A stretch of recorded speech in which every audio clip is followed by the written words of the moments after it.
지금부터 3.1운동 및 임시정부 수립 100주년 기념 국제학술포럼의 2일차 오후 세션을 시작하도록 하겠습니다. 먼저 특별 강연이 준비가 되어 있는데요. 특별 강연을 진행하시는 이종석 전 통일부 장관님은 1994년부터 현재까지 세종연구소에서 연구위원을 거쳐 수석연구위원으로 재직 중이십니다.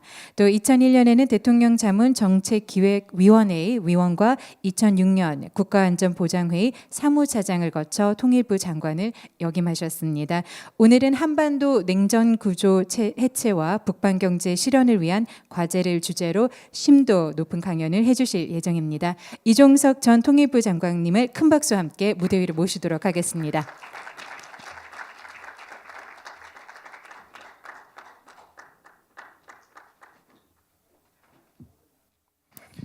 예, 여기 서서 하겠습니다.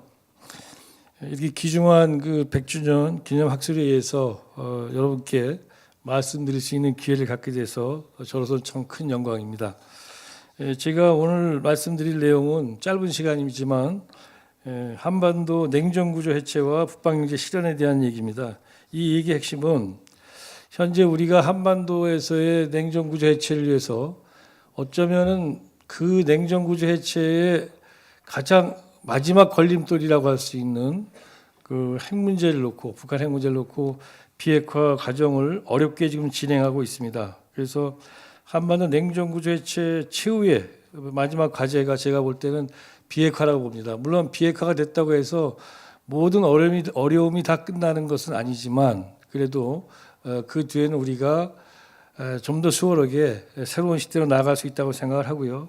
그렇다면은 한반도 냉전구조 해체를 통해서 우리가 가져올 세상은 일단 가장 먼저 한반도 평화가 올 것입니다. 그렇지만 한반도 평화만이 오는 것이 아니라 바로 이 비핵화를 통해서 우리가 얻을 수 있는 그 미래는 평화와 함께 남한과 북한과의 남북 공동 번영, 나아가서 이 한반도를 중심으로 한 북방 지역과의 협력을 통한 북방 경제의 번영, 이것이다. 그런 점에서 요즘 우리가 흔히 말할 때 평화는 경제다, 평화 경제 얘기를 많이 합니다만은 그 관점에서 제가 오늘 한반도 냉전구조 해체의 의미를 갖는 한반도 비핵화가 왜 도대체 우리에게 평화를 넘어서서 이 지역에서의 공동 경제적 번영까지 가져오는지에 대해서 간단하게 논리적으로 말씀을 드리겠습니다.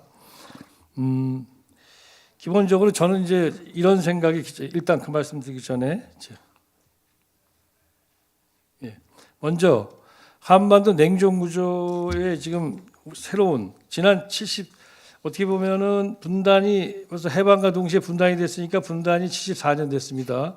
74년 동안 한반도에서의 냉전은 여전히 계속돼 왔고 그리고 세계 수준에서 냉전이 해체되는 이 과정 속에서도 그런 탈냉전 시대에서도 의연하게 한반도의 냉전 구조는 계속 존재되어 왔습니다. 그리고 우리가 이런 한반도에서의 냉전 구조를 얘기할 때 왜 이것이 그동안에 그러면 탈냉전 속에서도 계속 되어 왔는가, 이런 식으로 냉전이 지속되어 왔는가라고 질문을 한다면 그것은 남북 대결과 북미 적대적 대결로 상징되는 이 두 요소 때문에 그렇다. 다시 말하면 한반도 냉전 구조의 기본 요소는 다 아시는 것처럼 남북 및 북미 간의 적대적 대결 구조다, 이렇게 볼 수가 있습니다. 그런데 이 한반도의 이 냉전 구조가 드디어 분단 73년 만인 2018년에 제가 볼 때는 해체의 결정적 계기를 지금 맞이하고 있다, 이렇게 보여집니다. 평창올림픽을 계기로 해서 북핵 문제를 협상을 통해서 평화적으로 해결할 수 있는 가능성이 열렸고요. 그리고 다들 아시는 것처럼 작년 4월 달에 남북 정상회담이 있었고 그리고 6월 달에 북미 정상회담이 있었습니다. 역사적인 정상회담이었죠. 바로 이 두 정상회담이 연쇄적으로 두 달 사이에 열림으로써 그리고 이 두 정상회담을 통해서 양 정상들 간에 합의한 내용이 남북 간에도 그랬고 북미 간에도 그렇고 기본적으로 양자 간의 적대적 대결 관계를 해소하자고 합의를 봤습니다. 그래서 이 얘기는 다른 말로 하면 대결의 양대축인 남북 북미 대결이 동시에 종식될 수 있는 기회를 우리가 얻었다. 사실 그동안에는 뭐 남북한 간의 정상회담을 통해서 남북한 간의 적대적 대결 해소를 통해서 그것을 기반으로 해가지고 북미 간의 적대적 대결 해소까지도 모색하고자 하는 노력을 여러 번 했지만 그게 다 좌절됐습니다. 1차 남북 정상회담, 2차 남북 정상회담이 그랬습니다. 그러나 이번에는 남북 정상회담과 북미 정상회담이 연쇄적으로 열림으로써 한반도에서 드디어 냉전 구조가 해체될 수 있는 결정적 기기를 맞이했다 이렇게 이제 생각이 됩니다. 그리고 2018년 한 해를 우리가 돌아보면 비록 아직 우리가 정말 한반도에서 평화를 갖다 정착시키는 냉전 구조 해체의 길은 아직도 멀지만 정말 어떻게 보면 다시는 돌아가기 어려울 만큼 커다란 일들을 몇 가지 했다. 보시는 것처럼 가장 큰 것은 그동안 한반도에서 냉전 체제 해체를 갖다가 가로막아왔던 가장 큰 원인이었던 북한의 핵 개발. 다시 말해서 그것은 핵 실험과 미사일 시험 발사로 상징됐는데 이것이 중단됐습니다. 그리고 여기에 맞춰서 그동안에 북한에게 어쩌면 우리는 그렇게 생각하지 않을지 모르지만 북한 입장에서는 그야말로 그들을 공포로 몰아넣고 또 북한에게 항상 북한을 갖다 병영 국가로 살게 만들어 온 이유 중에 하나가 됐었던 한미연합군사훈련. 그건 이제 북한이 볼 때는 북침 훈련이다 이렇게 얘기를 했지 않습니까? 그러다 보니까 그것이 북한 사회를 끊임없이 긴장화시켰고 동원화시켰고 그것으로 인해서 북한 사회가 아시는 것처럼 병영 국가를 갖다가 지속화시키는데 영향을 미쳤는데 바로 이 한미연합군사훈련도 중단됐다. 그리고 남북한 간에는 사실상의 종전이라고 말할 정도로 군사적 대결 관계를 아주 빠른 속도로 지금 해소시켜 나가는 과정이 작년에 있었다. 이렇게 세 가지 큰 사건이 있었는데 저 자신이 정부에서도 일을 해봤습니다마는 이 세 가지 사건 중에서 각각의 한 사건도 아마 남북한 간에 혹은 북미 간에 10년 동안을 협상을 해도 아마 이거는 한 사건을 이루기 어려울 만큼 큰 일들이다 사실은. 사실 우리가 지금은 북한이 핵미사일 시험 발사를 안 하고 있으니까 그게 뭐 그렇게 중요해. 궁극적으로 북한이 핵을 다 포기해야 되지 이렇게 얘기합니다. 물론 맞는 얘기입니다. 그렇지만 핵미사일 시험 발사를 포기했다는 것 자체가 한반도에서 새로운 국면을 여는 결정적 계기였다는 점에서 보면 우리가 이렇게 과소평가할 수 있는 게 아니고 만약에 평상시 북미 간의 적대적 대결이 지속되는 가운데 북한의 핵미사일 시험 발사를 중단시키려면 미국이 북한에게 밀가루 1,000만 톤을 준다고 해서 해결되지 않는다. 이렇게 굉장히 엄청난 사건인데 그런 것들에 대해서 우리가 어떻게 보면은 너무 편하게 쉽게 생각하는 측면이 있다고 생각을 합니다. 다음에 그렇다면은 한반도에서 어쨌든 간에 아직 우리가 할 일은 많이 있지만 이렇게 새롭게 비핵화로 나아가고 냉전 해체의 계기를 맞이한 그 동력은 무엇일까? 물론 뭐 한국 정부의 여러 가지 평화를 향한 노력이나 트럼프 대통령의 노력 이런 것들이 매우 중요한 요소지만 기본적으로 가장 중요한 것은 북한에서의 전략 변화다라고 생각이 됩니다. 북한의 전략 변화. 그리고 그 전략 변화를 다시 말하면 김정은 위원장이 비핵화 협상하겠다가 나왔는데 그럼 김정은은 왜 도대체 비핵화 협상을 하겠다가 나왔는가? 그 김정은의 비핵화 의제 동력 그것은 저 같은 북한을 연구한 사람들이 볼 때는 대개 김정은이 하루 세 끼를 먹고 해결하는 데 관심을 가졌다면 이렇게 나오지 않았을 것 같다. 왜?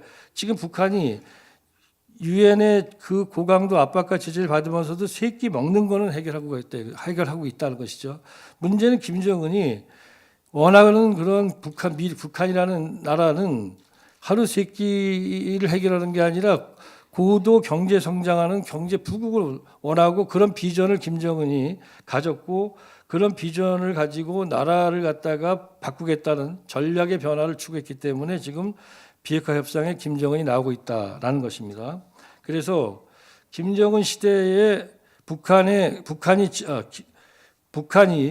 김정은 시대에 지향하는 국가 모델은 그의 아버지, 그의 할아버지였던 김정일이나 김일성이 추구했던 국가 모델하고는 좀 다른 것 같다. 다시 말해서 김정은 시대 이전에 특히 재작년 그 이전에 북한이 추구했던 그 국가 모델이라는 것은 잘 아시는 것처럼 미국의 군사적 위협을 강조하고 주민들한테 그러니까 미국의 군사적 위협에 대항하기 위해서 체제 안전 보장책으로 핵무기를 개발해야 된다는 논리를 갖고 핵무기를 개발했고 핵무기를 개발하니까 그 대신에 국제사회로부터 경제 제재를 받게 됐고, 경제 제재를 받게 되니까 빈곤을 갖다가 결국은 감수할 수밖에 없었고, 이런 식으로 즉 핵무기를 가진 가난한 북한이라는 것이 국가 모델이었습니다. 그런데 김정은이 이걸 거부한 것이죠. 그러니까 핵 포기 대신에 체제 안전 보장과 경제 제재 해제를 통해서 경제 부국으로 가겠다.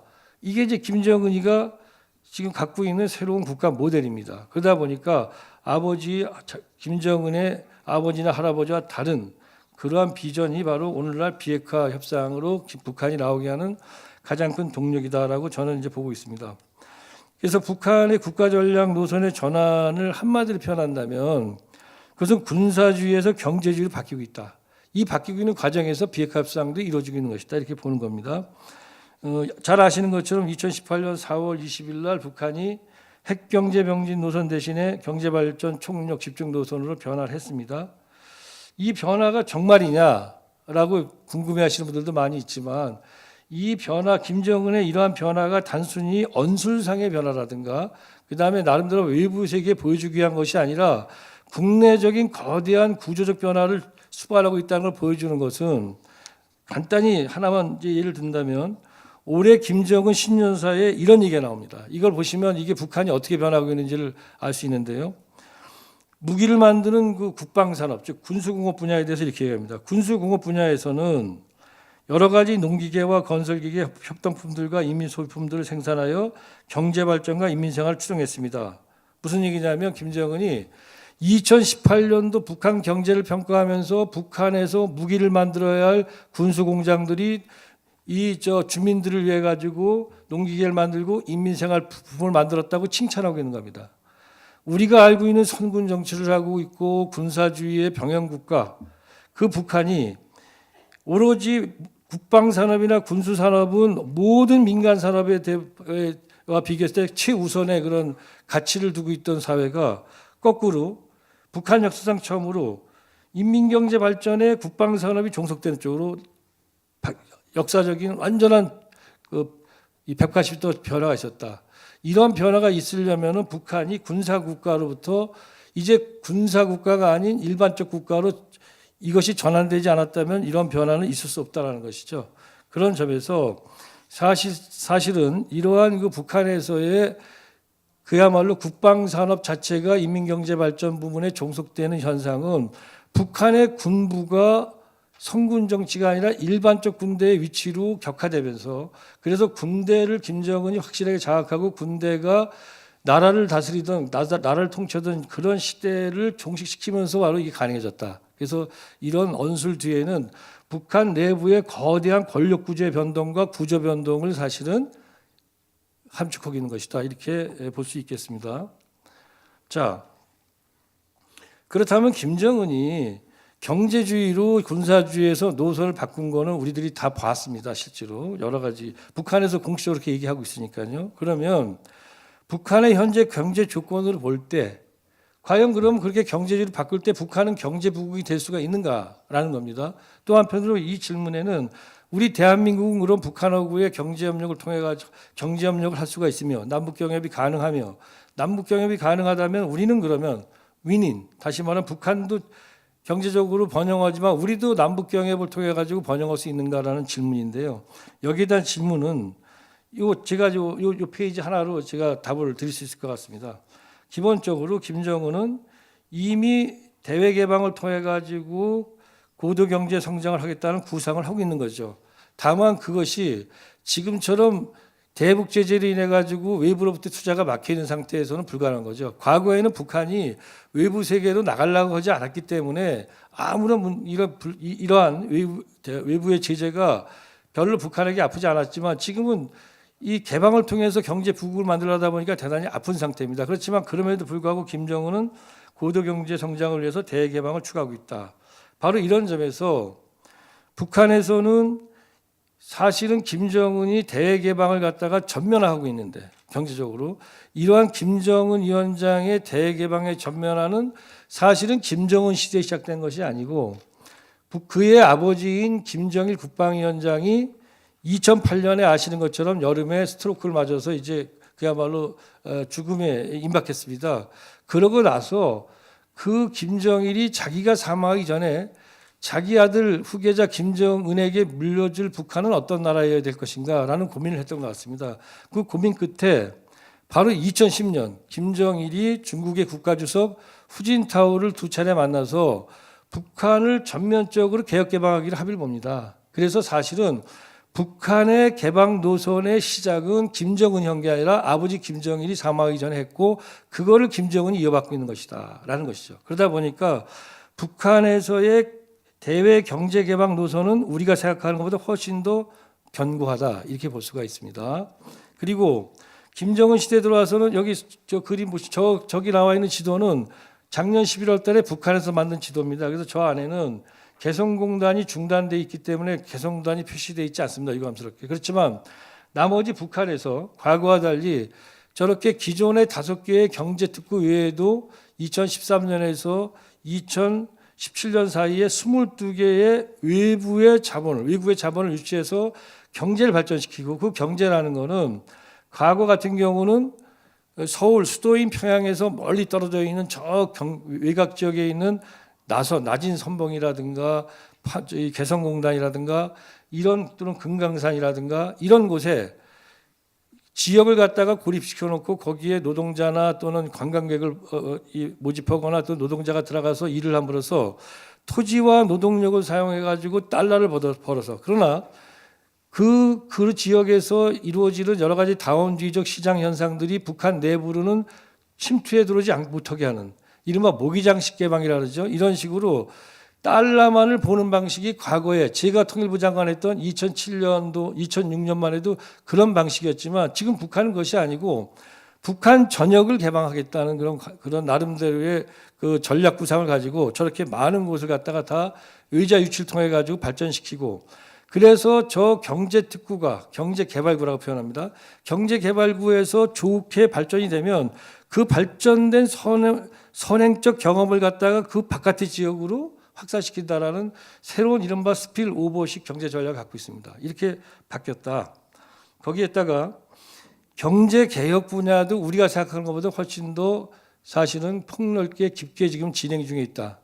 지금 우리나라의 농업 전문가들이 항상 그런 얘기를 했습니다. 북한에서 농업 생산력은 북한은 집단주의 협동농장 아래에 있기 때문에 북한에서는 아무리 농업 인구가 많아도 농업을 자급할 수가 없다고 얘기했어요. 그래서 농업을 자급하기 위해서 필요한 것은 결국은 개체농, 중국식으로. 다시 말해서 개인이 농사를 짓는 자기 땅을 가지고 그다음 거기에 따라서 또 생산도 하고 분배도 개인적으로 받아야 된다고 얘기했는데 북한이 최근에 올 김정은 신년사에 처음 나타났습니다만은 사실은 요 몇 년 사이에 포존 담당 책임자라는 농업개혁을 했습니다. 그건 한마디로 얘기하면 뭐냐면 북한이 기존에 갖고 있던 분조라는 10명 내지 15명을 기초라는 분조관리제라는 분조는 그냥 있는데 10명 내지 15명을 갖다 하나의 생산 단위에서 일을 하다 보니까 그 안에 일을 안 하는 사람이 나옵니다. 일을 안 하는 사람이 나오면 결국 나머지 사람들이 불만을 갖게 되면 경쟁이 되지 않아서 생산력, 농업 생산을 증대시킬 수 없다고 이제 본 거죠. 그래가지고 이제는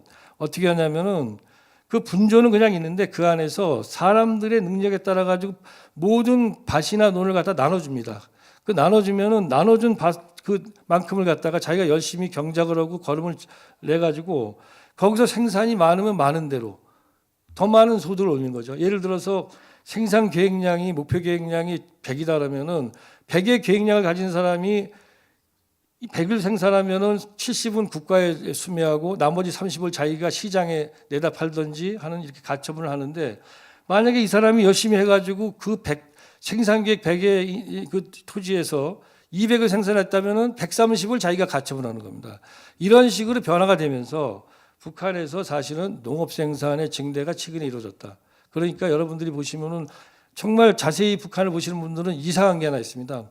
북한이 그렇게 식량 부족을 겪는다는 말을 많이 들어왔는데 최근 이 몇 년 동안에 북한은 그 국제사회의 고도의 그 제재를 받으면서 북한이 외부 세계로부터 의미 있는 수치의 식량을 수입한 게 없어요. 다시 말하면 식량을 수입하지 않으면 북한 사람들이 굶어서 굶어야 되는데 지금 북한 사람들이 지금 굶어 죽는다는 얘기를 들어보시는 분은 없습니다. 책에 나와서.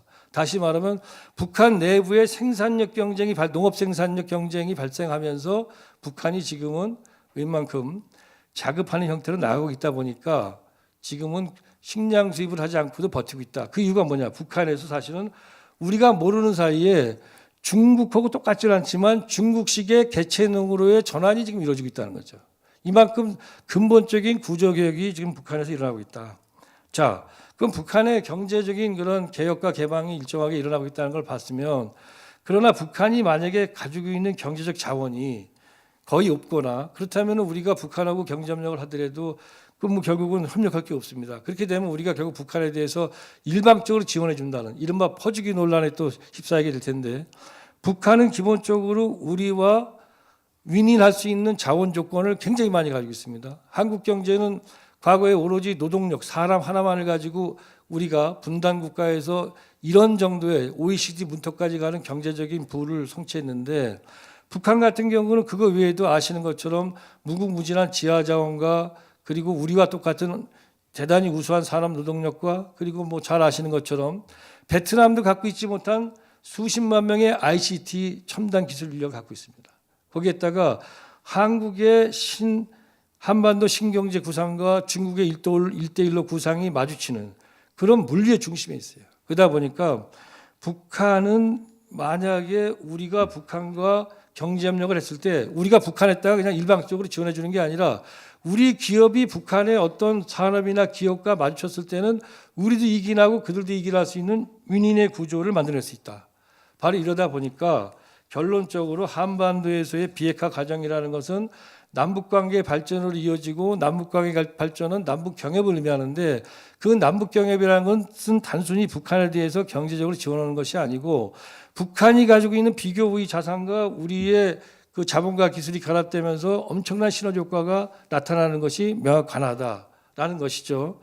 그리고 그것을 가능케 하는 것은 바로 북한이 과거와 달리 김정은 정권이 군사주의에서 경제주의의 전략 노선의 변화를 이미 하고 있다는 것이죠. 바로 그런 점에서 지금이야말로 우리가 어떻게 본다면 비핵화가 우리에게 너무 절실하고 또 했을 때 그렇게 엄청나게 큰 새로운 평화와 경제를 함께 얻을 수 있는 절호의 기회가 지금 우리가 왔다.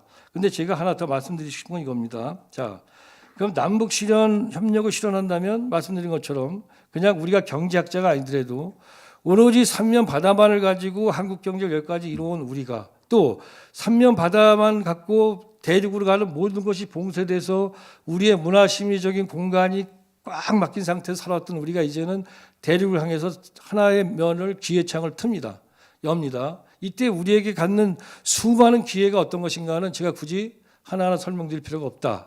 그리고 이것은 거꾸로 북한 역시 마찬가지입니다. 북한이 말이 그렇지 북한은 북방으로 뻗쳐 있는 그런 육지를 빼고는 바다조차도 양쪽으로 나눠져 있어가지고 해양으로는 전혀 거의 진출 못하고 여기까지 온 거예요. 그렇다 보면은 북한 입장에서도 해양으로 나갈 수 있는 길이 활짝 열리기 때문에 이건 서로 간에 엄청난 경제적인 것만이 아니라 사회적, 문화적, 삶의 공간 자체가 달라지는 거라는 건 다 아실 수 있습니다. 그런데 이거 하나가 아니다. 사실은 저는 또 하나, 저기 원을 제가 두 개 그렸습니다. 동심원을. 하나의 원과 점원이 또 하나 있는데, 우리가 비핵화를 통해서 한반도 냉정구조 해체의 문턱에 이걸 넘어서 이제 한반도 냉정구조 해체를 해 나간다면 사실은 남북 경제 공동체라는 하나의 비전을 넘어서서 북방 경제 공동체라는 게 북방 경제라는 하나의 협력체가 또 있다는 것이죠. 잘 아시는 것처럼 한중 수교가 92년 8월에 있었습니다. 한중 수교를 계기로 해서 북한이 고립화, 외교 안보적 고립화에 아주 굉장한 이 심리적 압박을 받으면서 핵을 반드시 가져야 했다는 생각을 그때부터 했던 것 같습니다. 그러다 보니까 북한 핵 문제, 한중 수교 이후에 27년의 역사는 사실은 한반도에서 한중 간의 경제적 번영을 가져왔고 또 평화를 일정에 가져왔지만, 다른 한편으로서는 북한 핵 문제가 지속되어 왔던 그런 불행했던 시기이기도 합니다. 그래서 이 지난 27년간의 그 한반도에서의 비핵화 문제 때문에 어떤 일이 발생했냐면은 중국의 동북 삼성, 1억 1천만 명이 살고 있는 중국의 동북삼성이 한반도와의 연계성이 돼야만 경제적으로 반영을 하는데 한반도와의 경제 연계가 다 끊어져 버렸잖아요. 그러다 보니까 중국의 동북삼성이 아시는 것처럼 과거에는 일제 만주국 치하에 있으면서 중화공업을 발전시켰기 때문에 중국의 중화공업의 핵심 기지였습니다. 근데 지금은 이 동북삼성이 중국의 여러 성 중에서도 가장 낮은 발전을 보이고 있는 지역이 됐습니다. 이 낙후한 발전을 갖다가 극복하기 위해서 중국 정부가 지금 구상하는 것이 뭐냐면 중국 동북삼성과 한반도를 연계하는 거거든요. 그러다 보니까 바로 우리가 비핵화를 통해서 냉전구조를 해체한다는 것은 남북 경제협력만이 아니라 그동안의 한반도의 핵 문제 때문에 제대로 자기 번영을 못하고 정체됐던 1억 1천만 명 인구의 거대한 동북삼성과 중국의 러시아 연해주 그리고 한반도의 북한과 남한이라는 즉 2억의 북방경제체가 나타난다는 거죠. 우리가 무슨 비핵화를 했다 해가지고 갑자기 한중 간에 무슨 무역이 2배 늘어나지 않습니다. 어차피 중국 대륙과의 협력은 바다로 가면 되는 거거든요. 그런데 중국 동북삼성하고는 순속에 새롭게 나타나는 협력을 통한 부가가치가 있다는 거죠. 다시 말해서 철도로 우리가 물류를 수송한다 그랬을 때 여객이 아니라 물류를 수송한다 할 때도 철도 물류 수송으로 경제적 이익이 나는 구간은 500에서 3,000km 구간입니다. 이게 동북삼성하고 한반도가 딱 연결되어 있는 거죠. 그런 점에서 우리가 창출하는 미래는 한반도의 남북 경제 공동체 이거 하나가 아니라 더 큰 북방 경제라는 하나의 이 새로운 협력체를 만들므로써 우리의 미래에는 평화가 경제라는 것이 정말 활짝 피어나는 그런 시대가 올 것이다. 바로 그런 점에서 오늘 우리의 최대 과제는 비핵화인데 이 비핵화를 이루는 것 자체를 단순히 한반도에서 북한이 핵을 포기하는 이런 계기적 사건으로만 봐서도 안 되고 그걸 넘어서서 냉전구조를 해체하는 것인데 그때 냉전구조 해체를 통해서 평화를 만드는 이것만 봐서도 안 되고 그걸 넘어서서 사실은 새로운 모든 한반도인들의 경제적인, 문화적인 그리고 정치적 삶을 완전하게 업그레이드 시키고 바꿀 수 있는 계기가 될 것이다. 이런 믿음과 확신이 필요하다고 생각합니다. 바로 그런 점에서 중요한 것은 한국 사회는 제가 볼 때 최소한 비핵화 문제에 관해서만은 딴 건 다 좋습니다. 이거에 대해서만은 어쨌든 간에 북한이 핵실험 안 하고 미사일 실험 안 하는 이 상황 이 자체를 되돌려서는 안 되는 거잖아요. 그런 점에서 이런 걸 가지고 국내에서 서로 정치적으로 다른 견해를 보이면서 미국에 대해서 북한에 대해서 한국 사회가 분열되어 있는 모습, 비핵화에 대해서 의견이 이런 모습은 우리가 주체가 돼가지고 비핵화를 갖다가 만들어낼 수 있는 힘, 동력을 만들지 못하게 만들겠다. 그런 점에서 비핵화에 관한하는 여도 야도 그리고 또한 정치적으로 보수도 진보도 없는 그런 새로운 어떤 그 담론, 새로운 어떤 힘의 결집이 필요한 것이 지금이다라고 생각을 합니다. 예, 감사합니다.